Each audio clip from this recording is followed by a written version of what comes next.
Y bien amigos, lo prometido es deuda.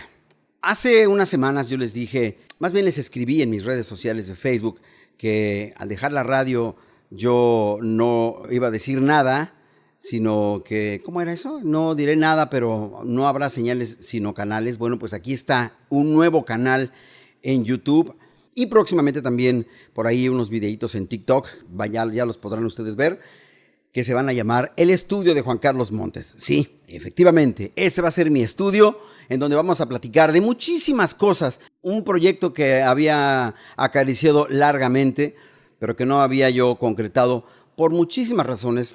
50% era emocional, no estaba de humor, no estaba seguro. Del otro 50%, 30% era organización, nada más. Y el 20% era simple decisión.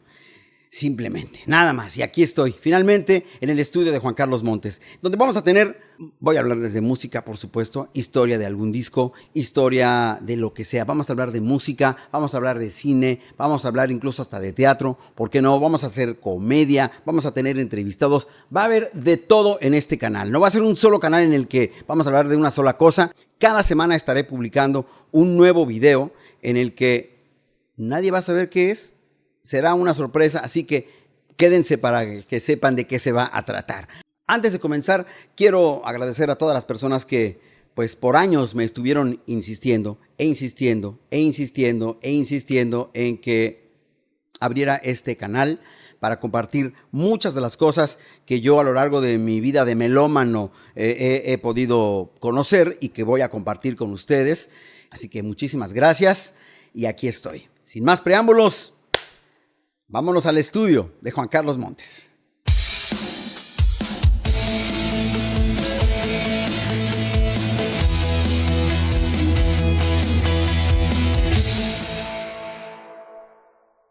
Y bien, ya estoy aquí, me da muchísimo gusto saludarte. Este es el estudio de Juan Carlos, este es el inicio formal de mi nuevo canal, el estudio de Juan Carlos, donde te doy la más cordial bienvenida y como te dije hace rato, vamos a platicar de música, de rock, de funk, de soul, de jazz, de música mexicana, baladas, en fin, de todo vamos a platicar aquí. Y además de todo esto tendremos, por supuesto, pláticas sobre cine, también vamos a platicar sobre teatro, sobre series y, ¿por qué no? También vamos a tener entrevistas. Vamos a tener algo de sketches cómicos, sí, aquí va a haber comedia, va a haber de todo. En cada episodio tendremos algo diferente. Y pues ha llegado el momento de iniciar. Y como esta es mi primera vez, es como si estuviera yo, pues no sé, empezando mi primera película o grabando mi primer disco. Hoy, por ello, quiero hablarte de un álbum debut de una de mis bandas favoritas. De un álbum debut que hizo historia, que fue un inicio verdaderamente épico. ¿Por qué? Bueno, porque se trata de la banda Chicago y su álbum Chicago Transit Authority de 1969.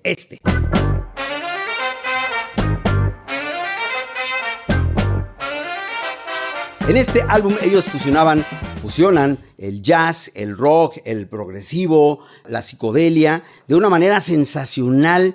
Muy, muy lejos estaban todavía de aquellas baladas de los 80 que, bueno, son respetable, pero bueno, las baladas de los 80 de Chicago no son muy fuerte. Pero bueno, esto era verdaderamente rock con metales. Y bueno, ¿por qué escogí hablarles de este álbum? Porque este álbum fue un hito. Fue un álbum que, no sé, fue un álbum que ha sido inspirador para muchos que comienzan un nuevo proyecto musical o un nuevo proyecto como este. ¿Por qué? Porque rompió los esquemas de aquella época al ser un álbum doble. O sea, imagínate, para cualquier artista iniciar su carrera con un álbum de un solo disco ya era difícil. Ahora imagínate empezar con un álbum doble, empezar tu carrera con un álbum doble, pues era algo verdaderamente impensable. Así que bueno, pues finalmente Chicago lo logró. ¿Y cómo lo logró?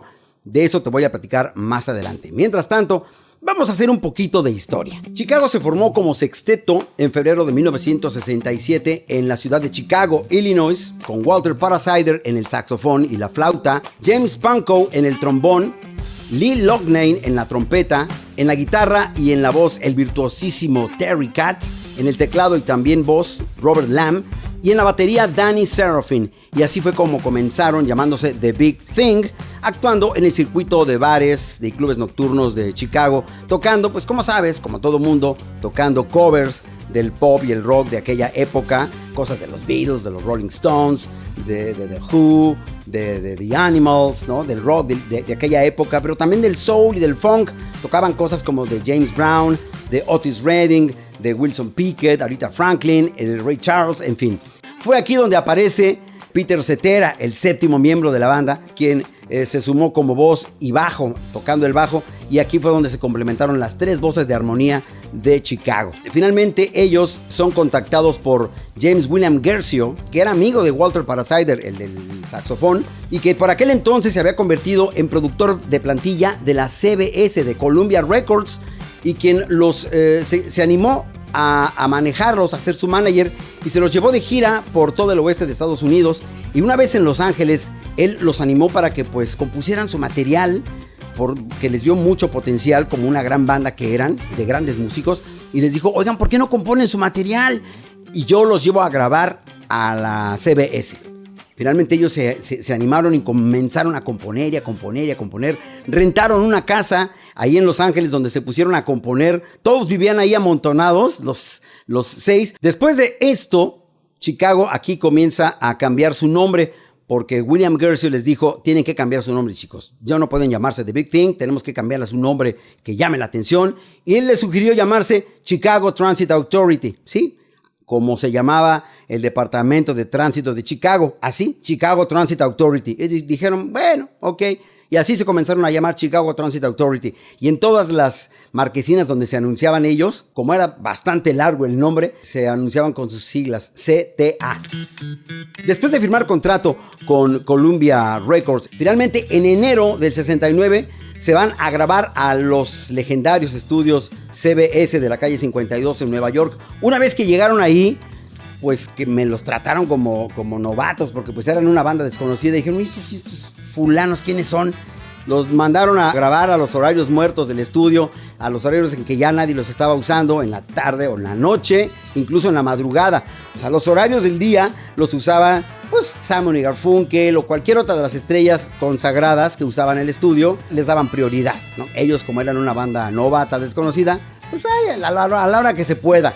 Finalmente, ellos no se amilanaron, llegaron, tocaron, pero como tampoco tenían experiencia en un estudio, pues empezaron a grabar sus canciones así en vivo, como solían grabarlas en los clubes, ¿no? Pues como son una banda en vivo, pues así como va, en vivo, las cosas no les salían tan bien.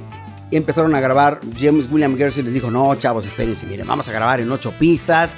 Empezamos grabando esto, Jimmy Pankow, el trombonista, dijo que eso fue un proceso verdaderamente aterrador para ellos. Finalmente lo lograron, el disco se lanzó. Cuando terminaron las sesiones de grabación, ellos tuvieron la inquietud de que todo el material fuera lanzado como un álbum doble. Columbia Records les dijo, sí, chulito, ¿y tu nieve de quién la quieres? Son una banda novata, ¿cómo van a pensar lanzar un álbum doble? Finalmente James William Guercio, como le tenía mucha fe a sus chicos, él negoció para que los chavos lanzaran su álbum doble. La disquera aceptó, con la condición de que la banda aceptara recibir pocas regalías por el disco. Solamente así los dejaron lanzar un álbum doble. Nadie más lo sabía, así que todos cuando lanzaron el disco dijeron, ¡wow! Esa es una banda novata y lanzó un álbum doble. Hasta hoy todavía a mí me maravilla que una banda pudiera haberlo logrado, que pudieran haber siquiera convencido a una disquera de que los dejara, porque hoy ni negociando te dejarían lanzarlo un álbum doble, un álbum debut como álbum doble, pero bueno.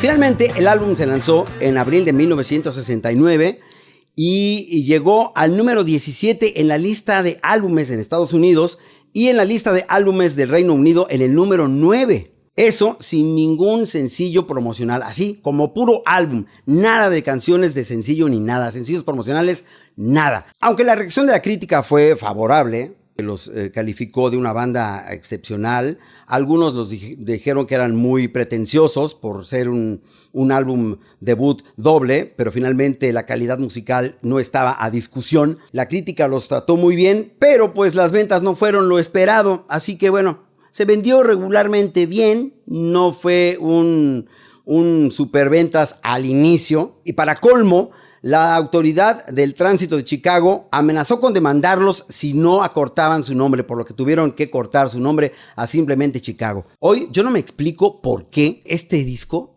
no tuvo el éxito inmediato que pudo haber tenido. Si tiene canciones maravillosas. Por ejemplo, Does Anybody Really Know What Time It Is? Que me encanta, es fabulosa. O también la canción Question 67 and 68. Aquí en esta canción, por cierto, podemos escuchar por primera vez a Peter Cetera cantando en la voz principal, muy diferente de la forma de cantar que tenía en los años 80 ya con sus baladas, The Glory of Love y todas esas. Bueno, otra canción que también es maravillosa, que viene aquí en este disco, es Beginnings, esa canción maravillosa de amor. Me encanta esa canción, wow. Verdaderamente no hay un disco que no me guste tanto como este. Bueno, sí, hay varios, pero este es uno de los 10 que yo me llevaría a una isla desierta. Finalmente, al año siguiente, en 1970, Chicago, ya con su nuevo nombre corto, lanzó su álbum así, simplemente llamado Chicago. Este álbum lo conocemos simplemente ya como Chicago 2, y su éxito fue tan arrollador que a los fans, a los que los descubrieron, los hizo voltear a ver el primer álbum que lanzaron, o sea, voltearon a ver las canciones. Finalmente la disquera lanzó las canciones que te acabo de mencionar, las lanzó como sencillo y fueron éxitos número 1 rotundos. Además, gracias al éxito de Chicago 2 y al éxito de los sencillos de aquí, este disco volvió a ser reeditado y por supuesto el álbum volvió ahora sí a entrar a las listas, pero en los primeros lugares, y se mantuvo así hasta 1975 en los primeros lugares de las listas de álbumes. También recibió disco de oro, disco de platino y de doble platino.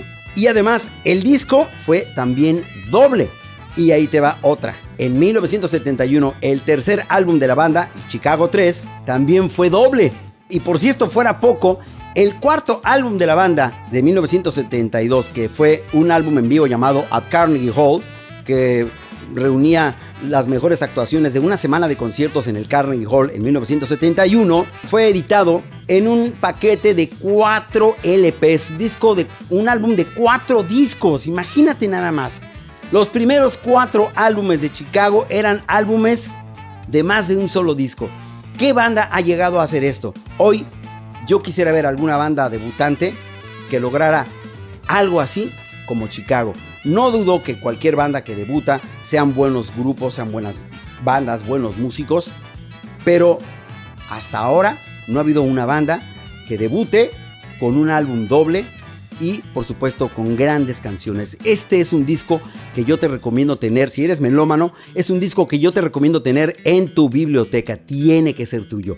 En la descripción te voy a dejar una liga del canal oficial de la banda para que escuches esta maravilla, tienes que escucharla.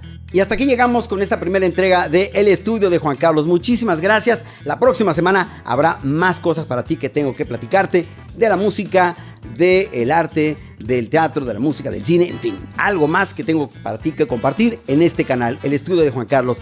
Si tú ya sabes esto de la campanita, de la suscripción, ahí te las encargo. Mientras tanto, yo me voy a escuchar este álbum, por supuesto que es una maravilla. Pásala muy bien, que la buena música siempre te acompañe. Muy, muy buen día, buena tarde, buena noche, donde quiera que me estés escuchando. Pásala muy bien.